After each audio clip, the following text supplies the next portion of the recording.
Fresh Morning. Fresh Morning.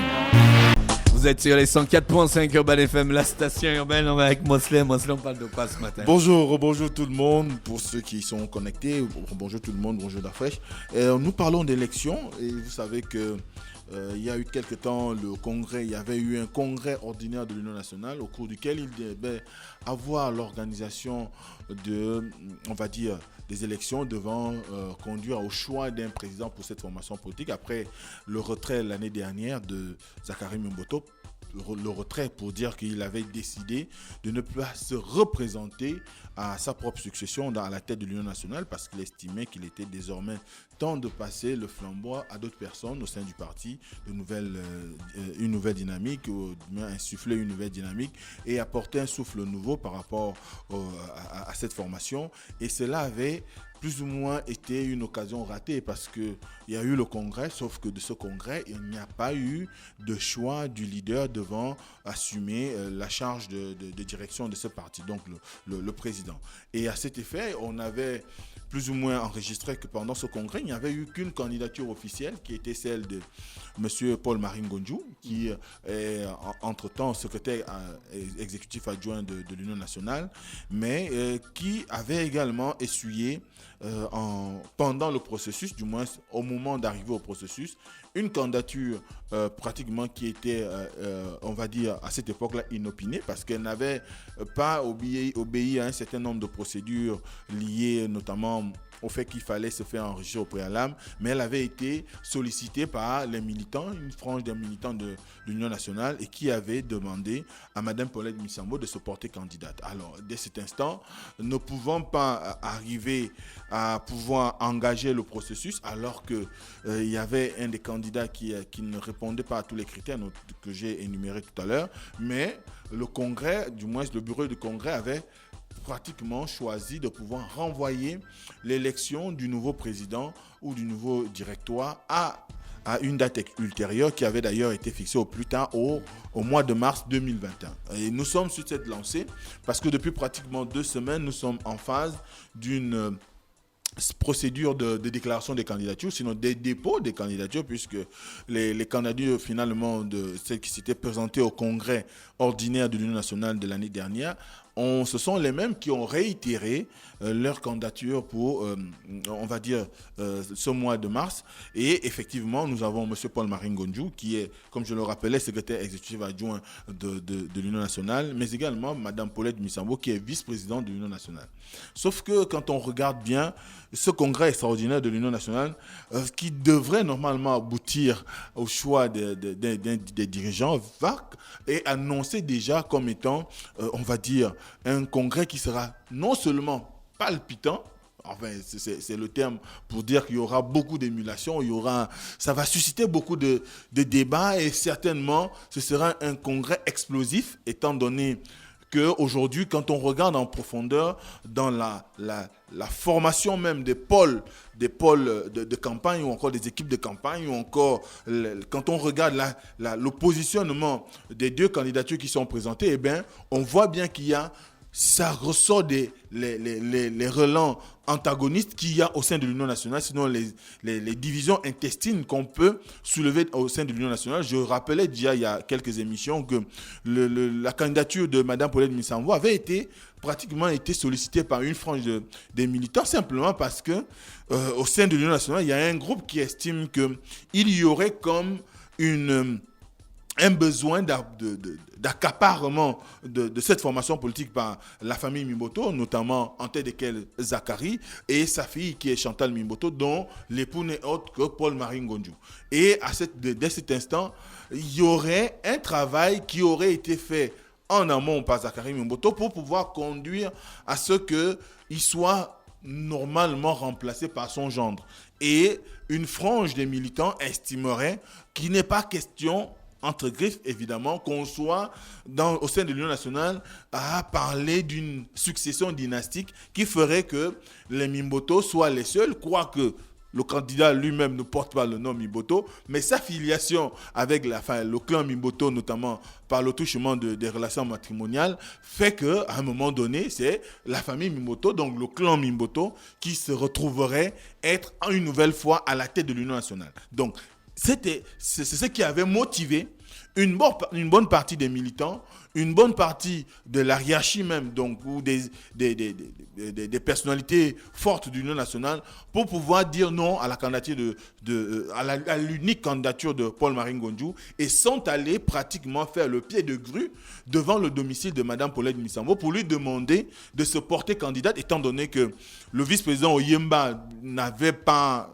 des ambitions à pouvoir plus ou moins prendre le relais après Zakari Mimboto. Quand on sait évidemment aussi qu'ils sont pratiquement dans les mêmes surfaces en termes d'âge. Donc à un moment donné, la volonté pour ces derniers était de faire en sorte que Mme Mimboto soit peut-être l'alternative. Mais ce qui se passe, c'est que quand on va encore un peu plus loin, on a comme l'impression aujourd'hui qu'il y a deux communautés aussi qui s'affrontent au sein de l'Union nationale. Parce que quand on regarde bien, et même quand on regarde aujourd'hui la composition des bureaux qui ont été présentés, d'ailleurs j'y reviendrai tout à l'heure, quand on regarde la composition des bureaux qui ont été présentés, on voit que d'un côté, on a une forte coloration des populations de communautés culturelles font, et il y a quand même aussi un petit saupoudrage d'un autre côté de cette communauté-là pour pouvoir dire que nous sommes ouverts.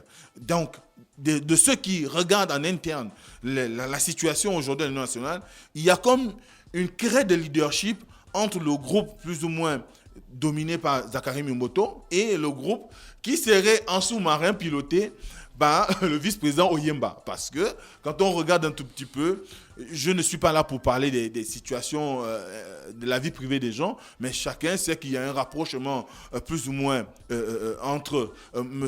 Casimir Oyemba et Mme Paulette Misambo. Donc, dès cet instant, certainement, le fait qu'il y ait cette relation-là a poussé les militants au regard du fait que le vice-président Oyemba lui-même ne souhaite pas se présenter, à pouvoir aller par contre voir Mme Misambo pour pouvoir incarner le parti. Du moins, donc le vice-président de l'Union nationale, c'est Oyemba.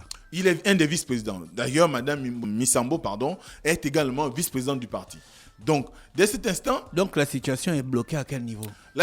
Elle n'est pas bloquée. Il n'y a qu'aujourd'hui, dans l'esprit quand on fait l'analyse, il y a, comme je l'ai dit tout à l'heure, il y a trois choses qui se dégagent. La première, c'est celle que j'ai énumérée par rapport à la filiation de Paul-Marie Ngonjou. La seconde, c'est des antagonismes communautaires qu'il peut y avoir au sein du parti, notamment avec une forte coloration de la communauté Fan et une forte coloration de la communauté Nzebi. Ensuite, il y a le troisième aspect qui est celui purement en rapport avec le poids financier des individus. Parce qu'il faut dire que quand on regarde un tout petit peu les uns et les autres au sein du parti, on a comme l'impression que ce qui se dégage au sein de l'Union nationale, c'est le fait qu'on ait cherché à susciter on va dire, le fait que Mme Mimboto se présente à la tête du parti, c'était aussi par rapport au fait qu'elle a quand même un patrimoine financier qui est suffisamment important du fait de son passé en tant qu'ancien membre du gouvernement, femme engagée, et qui a quand même un compagnon plus ou moins aussi nanti. Et dès cet instant, les moyens à dégager pour assumer le fonctionnement normal du parti et assumer un certain nombre de charges du parti, vous savez que par exemple, aujourd'hui, le siège de l'Union nationale est quand même une résidence de Mimboto. Et on a vu comment, à un moment donné, ce siège a été pratiquement interdit aux militants en dehors du bureau du Congrès. Parce que simplement, il y a quelqu'un qui aurait donné une information sous-entendant que si vous n'avez pas l'aval de la famille Mimboto, vous ne pouvez pas avoir accès au siège. Et d'ailleurs, le sénateur, l'ancien sénateur Jean-Christophe Wonengema de la commune d'Oyem a fait les frais de cette situation. C'est d'ailleurs lui qui avait mis cela en exergue dans la mesure où il entendait organiser une réunion au siège de cette formation politique et que finalement, il a essuyé une fin de non-recevoir disant qu'il ne pouvait pas avoir accès. Les ordres auraient été donnés. Bon, les ordres qui avaient été donnés, on n'a pas identifié l'individu, mais on peut peut quand même imaginer, étant donné que le local appartiendrait à une famille, et dès cet instant, certainement que ces personnes-là ne voulaient pas que ces personnes, qu'il ait accès au siège. Donc, ce qui sous-entend que derrière, si évidemment il arrivait avec cette lecture que je viens de présenter, qu'on arrive à des frictions et qui peuvent conduire, par exemple, à une dislocation ou à des dissensions profondes qui pourraient peut-être être en faveur soit de Mimboto ou de Misambo et son équipe, et que finalement, si d'un autre côté, on préfère être conditionnel. On sait que c'est une formation majeure au niveau de l'univers politique du Gabon qui est composé de personnes suffisamment intelligentes, des gens suffisamment riches en ce qui concerne le vécu politique, des gens qui ont des brillantes carrières dans l'administration. Donc ils pourront forcément arriver à trouver des moyens pour être, on va dire, dans une situation qui ne pourrait pas conduire à une implosion. Mais dans le cas contraire, si évidemment les dissensions sont beaucoup plus approfondies, il est possible qu'au sortir de cette élection, peut-être qu'on ait peut-être un parti à deux têtes ou bien un parti avec des contestataires qui sont plus virulents et qui pourraient plus ou moins souffrir du fait qu'une frange pourrait dire « Bon, nous, on vous a prêté notre local, bon, on le retire. Trouvez-vous un siège, par exemple. » Donc, ça aussi, ça peut être un calcul d'un certain nombre de militants qui ont suscité la candidature de Mme Misambo. Mais cela est quand même important de revenir là-dessus parce que quand on revoit un peu le profil politique, notamment en termes d'engagement et même de passer des différents candidats, on sent qu'il y a quand même de la matière. Parce que Paul-Marie Ngondiou, c'est pas quand même... il n'est pas né de la dernière pluie, quoi qu'il soit suffisamment jeune par rapport à son adversaire, mais n'empêche que c'est un monsieur aujourd'hui qui est quand même aguerri aux dynamiques politiques de notre pays. Il a une certaine connaissance de l'environnement politique de ce pays et surtout le contact régulier avec son beau-père qui n'est autre que Zakari Mimboto, qui a fait une trentaine d'années dans les hautes instances du Parti démocratique gabonais, donc qui a un vécu suffisamment on va dire, reconnaissable sur le plan politique national. Il peut profiter de son expérience, de ses conseils. Et parce qu'aussi, il y a un précédent. Le précédent, c'est qu'il a eu à diriger déjà l'Union nationale. Et en dirigeant l'Union nationale, Paul-Marie Ngondiou, si la faveur des électeurs est portée sur sa personne, peut bénéficier de cette expérience-là. Et surtout, on sait aussi qu'il a quand même une certaine puissance financière à côté de celle de sa femme, et donc comme je disais, le patriarche Mimboto aussi, ça pourrait faire en sorte qu'il soit quand même une bonne figure, ou comme on dit dans le jargon, une belle gueule pour pouvoir incarner peut-être l'adversité face au candidat du Parti démocratique gabonais en 2023. Mais au-delà de tout ça, les élections du président de l'Union nationale, c'est quand? J'y arrive, ne sois pas patient. Tu es long là, mais il faut qu'on présente les atouts des uns et des autres. Ensuite, on a Madame Paulette Misambo, dont on ne présente plus, tout le monde connaît. Elle aussi, elle a eu une certaine longévité au gouvernement. D'ailleurs, sous Omar Bongo, dont elle a forcément bénéficié d'un certain nombre d'acquis sur le plan de la gestion politique, sur le plan du management. On a vu comment, aujourd'hui, quand vous regardez un tout petit peu les statistiques, par exemple, en ce qui concerne la gestion d'une administration publique au Gabon, lorsqu'on fait référence, par exemple, à l'éducation nationale, on vous dira qu'elle fait partie, peut-être qu'elle est la seule à avoir supporté sur elle tout le poids que représente le ministère de l'Éducation nationale au Gabon. Et cela est un crédit qu'on lui accorde, et cela fait qu'aujourd'hui, elle jouit d'une certaine réputation au sein même de cette formation politique, et elle bénéficie également de l'aura de son compagnon, qui est monsieur Casimir Oyemba, donc, qui lui-même a été Premier ministre de la République, qui est vice-président du parti. Et là aussi, il y a de la compétence, il y a de l'expérience, il y a de la matière pour pouvoir convaincre les électeurs à porter les voix. Maintenant, après, ce qu'il faut savoir aussi, c'est qu'il y a aujourd'hui quand même une entorse qui s'est présentée. Et l'entorse, c'est que, préparant ces élections pour le choix du leader du parti, d'abord, pour répondre à ta question, l'élection est annoncée. Je préfère dire qu'elle est annoncée pour le 6 mars. On ne sait pas. Ça peut changer. Il y avait déjà une annonce. L'annonce qui avait été faite, c'était à l'issue du congrès ordinaire. Là, on est dans la phase d'un congrès extraordinaire et cette phase avait pour date butoir, du moins la période coulait jusqu'à mars. Donc, au mois de mars, l'Union nationale a le devoir de se choisir un directoire, donc d'abord un dirigeant, donc un président, et à la suite de cela, il faudrait bien qu'au sortir de ce congrès, qu'on ait quand même à lire quels sont ceux qui, plus ou moins, incarneraient l'Union nationale en fonction des postes X, Y. Et maintenant, quand on regarde aujourd'hui ce qui se passe, c'est qu'on a eu une lecture qui nous laisse croire qu'il y a une entorse aux règles. Parce que, notamment au statut et au règlement intérieur de l'Union nationale, normalement, les élections au sein de l'Union nationale sont des élections individuelles. C'est-à-dire que on met en jeu le poste de président, et puis Dafresh se présente, Gina se présente, Mostel se présente, je ne sais pas, Jean-Paul, X et Y. Tout le monde a la possibilité de se présenter. Et dès cet instant, les électeurs portent leur choix sur celui qui les aura convaincus par rapport à la ligne directrice ou à la ligne principale du parti. Ensuite, il y a les autres postes. Ils ont à peu près 3 à 4 vice-présidences. Ils ont à peu près 3 à 4 postes au niveau du secrétaire exécutif. Il y a les postes de trésorier, commissaire à la jeunesse et consorts. Donc, ce directoire-là, chacun se présente normalement de façon individuelle. Mais le bureau du congrès extraordinaire vient de porter une entorse. Et là, ça ajoute encore les antagonismes. Parce qu'on voit que c'est maintenant une élection qui sera organisée sur la base des listes. C'est-à-dire, chaque candidat...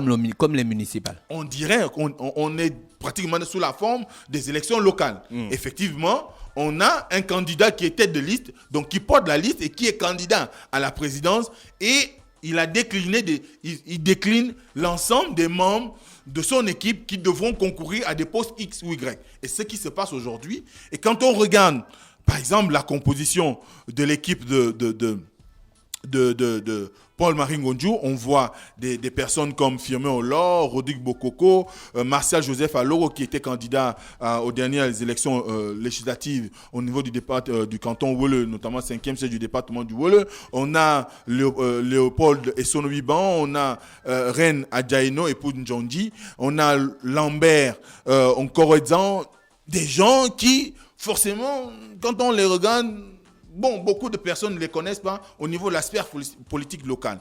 Et quand on va du côté de Madame Imboto, on voit des anciens secrétaires exécutifs de l'Union nationale. On a par exemple le docteur Mino Ebaya qui est député à l'Assemblée nationale. On a Ndongedou, un ancien journaliste qui a été également secrétaire exécutif adjoint de l'Union nationale. On a des gens comme Jean-Gaspard Ntoutumayi, on a Marie-Agnès Koumba, Roland Moutouboulou, on a Janine Tati Koumba, on a Emmanuel Ntoutumundong, on a même Sosten Gemangema ou encore des jeunes comme Eric Gaël Mimboto. Toutes ces personnes-là, eux, par contre, ils ont une certaine visibilité sur la place publique. Et quand on regarde bien, on a comme l'impression que quand on suit ce qui se présente, c'est la ligne de ceux qui étaient les anciens soutiens de Feu André Ombarbam qui est derrière Madame Imboto. Et cela laisse quand même entrevoir l'idée qu'il y a vraiment une opposition aujourd'hui directe entre ceux qui se reconnaissent en Zakari Mimboto et ceux qui revendiquent l'héritage d'André Ombarbam au sein de cette formation politique. Donc, à un moment donné, on va voir ce qui va sortir de là à la suite des élections lors du congrès, mais n'empêche qu'aujourd'hui, la composition des listes des deux camps présente déjà des antagonismes, présente déjà une certaine vision qui veut qu'on soit à une véritable opposition, une véritable stratégie qui devrait normalement aboutir à ce qu'on soit dans une solution de réconciliation ou on soit dans une solution de divergence de vues et qui pourrait peut-être arriver à pouvoir conduire à une implosion du parti. Mais cela n'est pas forcément l'objectif poursuivi par les uns et les autres. Mais qu'à cela ne tienne, si au sortir de ces élections-là, évidemment, on arrive à produire une candidature de l'Union nationale qui fasse l'unanimité et que, par exemple, M. Ngonju ou Mme Mimboto venaient à gagner l'élection, ils auront un travail difficile à mener au sein du parti pour amener toutes les franges de cette formation à pouvoir se retrouver pour discuter et pour relancer le parti.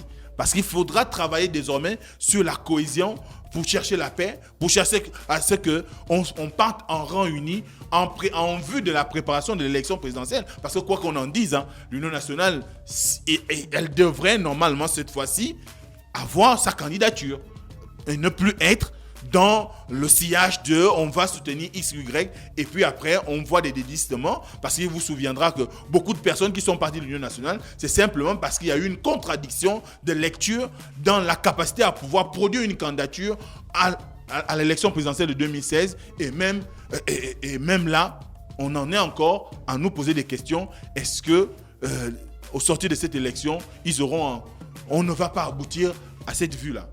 Merci Mosley qui revenait donc sur des questions politiques. Ce matin, on parlait de l'élection du président du parti Union nationale. René Ruth est avec nous pour l'horoscope des auditeurs. René Ruth, bonjour. Start Fresh Morning.